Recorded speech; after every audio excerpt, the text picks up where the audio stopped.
Tight জামা পরতে, বোরখা পরে এখানে ফুল রাখতে, জোরে জোরে চিল্লাচিল্লি করতে পর্দা হয় না। এই দেশে পর্দার ডেফিনেশন পুরুষের কাছে আবার ভিন্ন। কোন মহিলা যদি খালি গায়ে হাঁটে, মহিলা বেপর্দা হয়। কোন পুরুষ যদি একদমই এভাবে তাকায় থাকে, পুরুষের আবার বেপর্দা হয় না। দারুণ জিনিস। হ্যাঁ, বাপ রে বাপ। পুরুষের কি সুবিধা, ঠিক না? ইসলামে পুরুষের কি সুবিধা না?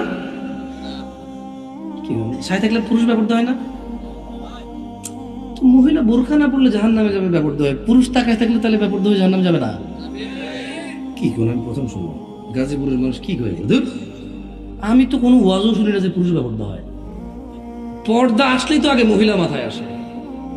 পর্দা, এখনকার মানুষের তো পর্দা আসলে ওই জায়গায় জানালার পর্দা আসে হয়।